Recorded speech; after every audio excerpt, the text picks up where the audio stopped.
रश्मि और अमर लॉकडाउन के चलते डेटिंग ऐप पर मिलते हैं। उसी बीच उनकी बॉन्डिंग बहुत अच्छी बन जाती है और दोनों एक दूसरे से प्यार करने लगते हैं।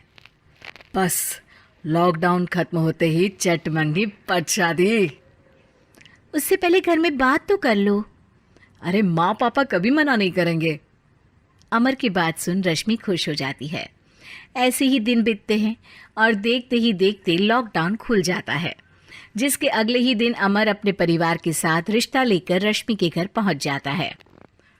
अभी लॉकडाउन खुला ही है और कोरोना तो खत्म भी नहीं हुआ, इसलिए ज़्यादा कुछ ना करके अगले कुछ दिनों में छोटे फंक्शन के साथ शादी कर लेते हैं। अमर के पापा की बात पर सब सहमत हो जाते हैं। कुछ दिन बाद दोनों की शादी हो जाती है और रश्मि अपने ससुराल पहुंच जाती है। बेटा, शादी तो तूने अपनी मर्जी से कर ली, लेकिन बहू को बोल देना इस घर में हुक्म मेरा ही चलेगा, इसलिए अपना राज जमाने की कोशिश भी ना करें। माँ, रश्मि को यहाँ सिर्फ प्यार, आशीर्वाद और अपनापन चाहिए, पैसा या राज नहीं। बेटी की बात पर सास मुंह बनाए वहां से चली जाती है और अब वो हर रोज रश्मि को परेशान करना और ताने देना शुरू कर देती है। देखो, ये है आजकल की लड़की, इंटरनेट पर लड़कों से बातें करते हुए इन्हें शर्म भी नहीं आती, और यहाँ तो देखो कितनी सीधी सुशील बनकर दिखा रही है। मम्मी, शादी के रिश्ते वाले इंटरनेट ऐप से जब किसी को कोई दिक्कत नहीं है, फिर डेटिंग ऐप के जरिए मिलना किस तरह गलत हो सकता है? रश्मि के डेटिंग ऐप वाली बात सुन उसकी हैरान सास तुरंत तुनक कर पूरे घर को सिर पर उठा लेती है, जिसकी आवाज सुन अमर और उसके पापा भी वहां आ जाते हैं। हाय मेरी माता, इतना बड़ा झूठ! डेटिंग ऐप को इंटरनेट के जरिए मिली है बोलकर इस कलमुही को मेरे सर ला बिठा दिया। अरे नास पिटी, तुझे जरा भी शर्म नहीं आई? वहां न जाने कितने लड़कों से गुलू गुलू करके तुझे मेरा ही लड़का मिला था फंसाने के लिए।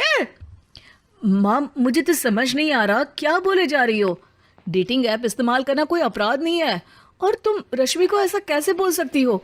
मैं भी तो था उस ऐप पर। पहले उसके लिए माँ से झूठ बोला और अब लड़ाई कर रहा है। सास और अमर की बात सुनकर रश्मि हैरान खड़ी रहती है। अमर, तुमने घर में झूठ क्यों बोला? ये सब देख रही हो ना, इसी की वजह से झूठ बोलना पड़ा। एक तरफ अमर और रश्मि की ये बात चल रही होती है, वहीं दूसरी तरफ सास का नॉन स्टॉप क्लेश सबको परेशान कर देता है। सब एकदम चुप, जो हुआ सो हुआ, अब मुझे कुछ ना सुनाई दे।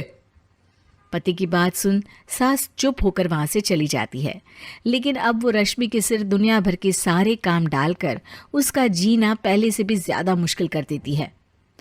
मम्मी, मैं आपका गुस्सा समझ सकती हूँ, आपको जो करना है कर लीजिए, मैं कभी कुछ नहीं बोलूँगी। उम्मीद है किसी दिन तो आपका गुस्सा शांत होगा और नफरत प्यार में बदलेगी। रश्मि की अच्छाई को उसका नाटक समझकर सास गुस्से के 7वें आसमान पर चढ़ जाती है और उसी शाम रश्मि को नीचा दिखाने के लिए अपनी सहेलियों को घर बुलाकर उसकी बुराइयां करने लगती है। अरे कौशल्या, क्या बताऊं, आजकल के बच्चे ना बहुत एडवांस हो गए हैं। पहले रिश्ते घर परिवार वाले सब देख परख के कराते थे, और अब ये लोग खुद न जाने कहाँ कहाँ मिलकर खुद ही सब कुछ पक्का करके हमें बता देते हैं।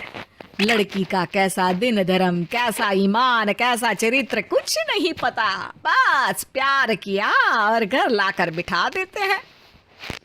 अरे ऐसा क्यों बोलती हो? आजकल बच्चे अपने आप में बहुत समझदार हो गए हैं, और फिर पूरी जिंदगी तो उन दोनों को ही साथ निभानी है। अपनी पसंद से शादी कर भी ले तो क्या दिक्कत, तू ही देख ले, पहले इतना अच्छा बेटा और अब सोने पर सुहागे जैसी सर्वगुण संपन्न बहू। और पता है, अभी कुछ दिन पहले मेरी बेटी ने मुझे डेटिंग ऐप के बारे में बताया, जहाँ लड़का लड़की अपनी पसंद से अपने आप एक दूसरे को चुन लेते हैं, और फिर अगर सब सही रहता है तो बात आगे भी बढ़ जाती है। अरे इसमें इतना खुश होकर क्या बता रही हो? ये तो गलत है। न जाने कौन क्या है, कितना झूठ कितना सच है। अरे पर सोचो, जब तुम किसी के बताए रिश्ते को देखने जाते हो तो क्या एक ही बार देखने से सच झूठ का पता लगा सकती हो? जरूरी नहीं कि बच्चों का लिया फैसला हमेशा गलत हो। अरे बहुत बार हमसे भी तो गलत फैसले होते हैं ना। अच्छे बुरे लोग तो हर जगह मिल सकते हैं, फिर इसमें सिर्फ बच्चे ही गलत कैसे? सहेलियों की बात सुन सास सोच में पड़ जाती है और इसी तरह कुछ दिन बीत जाते हैं जिसमें ना तो वो रश्मि को परेशान करती है और ना ही कोई ताना सुनाती है, जिसे देख रश्मि परेशान हो जाती है। मम्मी, आपकी तबीयत तो ठीक है ना? कुछ दिनों से देख रही हूँ आप मुझे कुछ बोलती ही नहीं। तो मेरा परेशान करना ज्यादा अच्छा लगता है क्या? नहीं, आपकी शांति उससे ज्यादा परेशान कर रही है। शांति इसलिए है क्योंकि मुझे एहसास हो गया है कि गलत तुम लोग नहीं, मेरी सोच है। प्यार तो एक सुंदर एहसास और शादी खूबसूरत साथ है। अगर ये साथ सच्चा है तो कहीं पर भी किसी भी तरह जुड़ा हो उससे कोई फर्क नहीं पड़ता। आप कौन है? इतनी अच्छी बातें मेरी पत्नी तो नहीं बोल सकती। क्या आप भी?